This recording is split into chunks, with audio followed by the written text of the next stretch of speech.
Good morning student Gyanjyoti digital ক্লাছলৈ সকলোকে স্বাগতম জনাইছোঁ। আমি পঢ়ি আছিলোঁ ক্লাছ 10ৰ পোহৰৰ প্ৰতিফলন আৰু প্ৰতিকৰণ। এটা ক্লাছ অলৰেডি হৈ গৈছে। ছেকেণ্ড ক্লাছত আমি আজি কি শিকিম?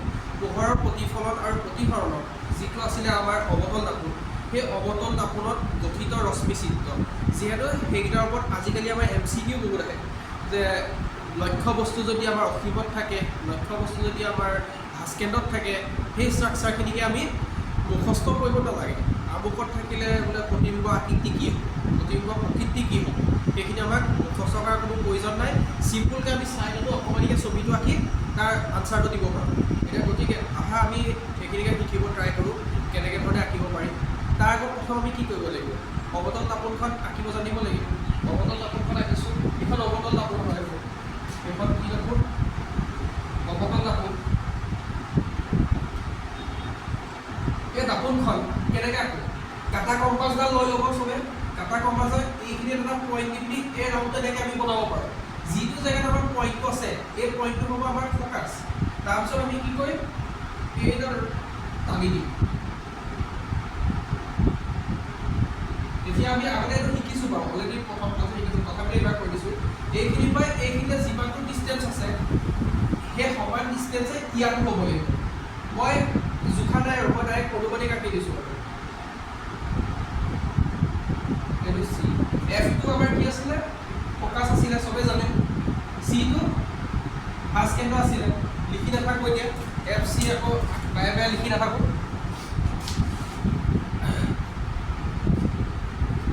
আৰু আমাৰ কি আছিলে? এই পইণ্ট, যিটো পইণ্টত দাপোনখন কাটিছোঁ, ইয়াৰ নামটো মেৰু। এইখনে হ'ল আমাৰ অৱতল দাপোন। প্ৰথম আমি এই ফ্ৰেমটো আঁকিব জানিব লাগিব। অৱতল দাপোনৰ ৰশ্মি চিত্ৰ গঠন বুলি ক'লে চবতে এই বস্তুটো আহিবই। চবে প্ৰথমতে এইটোৱে আঁকিম। এতিয়া আমাক কুৱেশ্যনটো তাৰপিছতে আহিব। কুৱেশ্যনত কি দিছে প্ৰথম চাব লাগিব যে কুৱেশ্যনত কি আছে। আমাৰ কুৱেশ্যনত দিছে, দিব পাৰে যে লক্ষ্য বস্তু যদি অসীমত থাকে, লক্ষ্য বস্তু যদি অসীমত থাকে, কুৱেশ্যনটো মই বনাই দিছোঁ। লক্ষ্য বস্তু যদি অসীমত থাকে, লক্ষ্য বস্তু যদি অসীমত থাকে, তেতিয়া আমাৰ কি হয়? এতিয়া অসীম বুলি ক'লে আমি কি বুজি পাওঁ? মই কি কৈছিলোঁ যে ফ'কাছ আৰু মেৰু এই দুটাৰ মাজৰ জেগাখনক কি বুলি ক'ব? ফ'কাছ আৰু মেৰুৰ মাজত আছে বুলি ক'ব লক্ষ্য বস্তু। আৰু যদি লক্ষ্য বস্তু কয় ভাস্কেণ্ড আৰু ফ'কাছৰ মাজত, তেতিয়াহ'লে এইটো মই ৰাখিব পাৰিম। কিন্তু আমাৰ এতিয়া কি কৈছে? লক্ষ্য বস্তুটো অসীমত আছে বুলি কৈছে। অসীমত মানে ক'ত হ'ব পাৰে? হয় ইয়াতো হ'ব পাৰে, ইয়াতো হ'ব পাৰে, ইয়াতো হ'ব পাৰে। ক'ত হ'ব আমি নাজানো। গতিকে অসীমত যদি আমাৰ থাকে, আমি সদায় অসীমৰ পৰা আহিলে কি কৰিম? ডট ডট চিন দি আঁকিম। সদায় এনেকৈ আঁকিব। অসীমত যদি আহে চবে স্কেল ইউজ কৰিব। মই তাতে আঁকিছোঁ। ডট ডট দিব, ডিগ্ৰী পোৱা মাত্ৰ চিধা আঁকিব। আহি আমাৰ দাপোনত পৰিব। দাপোনত পৰাৰ পিছত কি আছিলে? দাপোনত পৰাৰ পিছতে আমাৰ মেইন কামটো আছিলে কি? ফ'কাছেদি পাৰ হৈ যাব। সদায় চবে মনত কৰিব, প্ৰতিটো ষ্ট্ৰাকচাৰ প্ৰথমডাল যেতিয়া আহিব, লাইটটোৱে বাৰু বা ৰশ্মিডালে আনো আনি দাপোনত পৰাৰ পিছত আমাৰ ফ'কাছেদি পাৰ হৈ যাব। ফ'কাছেদি পাৰ হৈ যাব। ক'ৰ পৰা কেনি গ'ল? এই কাৰচিনডালে দেখাব লাগিব। এই কাৰচিন নিদিলেও ভুল হ'ব, কিন্তু কাৰচিনডাল দিব। নেক্সট কি কৰিম? একেই আমাৰ অসীমৰ পৰা আহিছে বুলি কৈছে। তলৰ পৰাও যদি আমি মাৰি চাওঁ লাইটটো, এইফালৰ পৰা মাৰিলোঁ, মাৰি পিনি একেধৰণে আঁকিলোঁ। ইয়াত গ'ল, মোৰ ইয়াত বেকাৰ হৈছে, কিন্তু চবে স্কেলে আঁকিব। কেনি পঠালোঁ? এইখিনিৰ পৰা এই দাপোনলৈ পঠালোঁ। ইয়াৰ পৰা আমাৰ কেনি যাব? ফ'কাছৰ মাজেদি গুচি যাব। ফ'কাছৰ মাজেদি পাৰ হৈ গ'ল। এইটোৱে হৈ গ'ল আমাৰ আঁকিবলগীয়া ৰশ্মি চিত্ৰ। যদি কয় আমাক লক্ষ্য বস্তু যদি অসীমত থাকে, তেন্তে আমাৰ প্ৰতিবিম্বৰ আকৃতি কি হ'ব বুলি সুধিব, তেন্তে ইয়াত লিখা থাকিব, তেন্তে প্ৰতিবিম্বৰ আকাৰ আকৃতি প্ৰকৃতিও কি হয় লিখিব দিব, দিয়া লাগিব।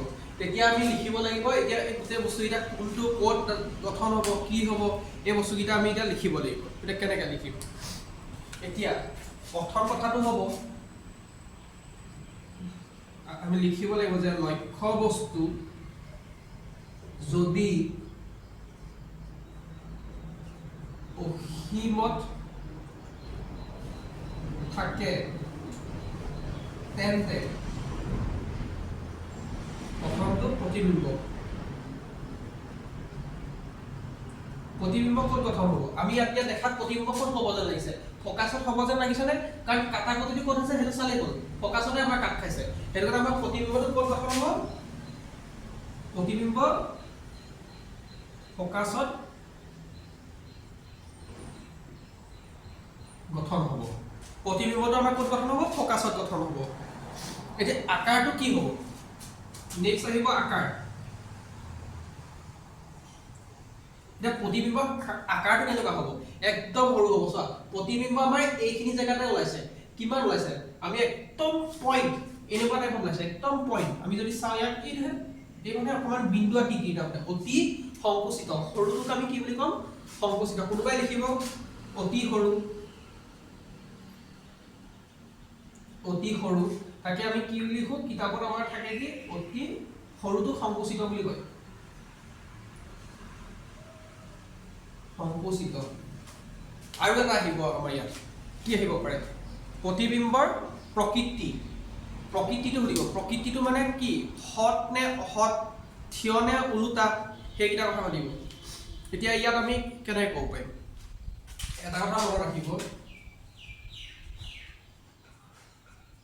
প্ৰকৃতি বানান ভুল হৈছে নেকি চাই ল'ব দেই প্ৰকৃতি ভুলো হ'ব পাৰে মই চাই দি শুদ্ধই কৈছোঁ প্ৰকৃতিটো কি হ'ব আমাৰ যদি ডাইৰেক্ট কাট খাইছে আমি আকোতে ডাইৰেক্ট কাট খাইছেতো সেইটো ক'ব আমাৰ সৎ ডাইৰেক্ট কাট খালে সৎ আৰু এটা কথা মনত ৰাখিব অৱতল তাপোনত গঠিত প্ৰতিবিম্ব সদায় ওলোটা হ'ব কেতিয়াও চিধা নহয় সদায় ওলোটাই হ'ব চিধা হ'ব এটা মাত্ৰ এটা হেৰিতহে হ'ব সেইটো মই কৈ দিম একদম লাষ্টত যেতিয়া কৰিম তেতিয়া চাম তেতিয়া কৈ দিম ক'ত হ'ব এইটো কি হ'ব সদায় ওলোটাই হ'ব আমি ডেমনষ্ট্ৰেশ্যন আছে আমাৰ ওচৰত লেন্স আছে সৰি দাপোন আছে অৱতল দাপোনখনত যদি আমি চাওঁ নিজৰ চেহেৰাটো ওলোটা দেখোঁ ফ্ৰণ্টত দেখাবলৈ ভাল এনেকৈ অনলাইনত অকণমান দিগদাৰ হয় তথাপিতো মই চেষ্টা কৰিম ডেম' ক্লাছ এটা আনিবৰ কাৰণে ইয়াৰ দেখুৱাম এনেকৈ ইয়াত লেজাৰ মাৰি চাম লেজাৰ মাৰিলে আমাৰ ফ'কাছ যদি পাৰ হয় নে নহয় বা তলেদি মাৰি চাম যায় নে নাযায় তেনেকৈ চাম এইটো বস্তু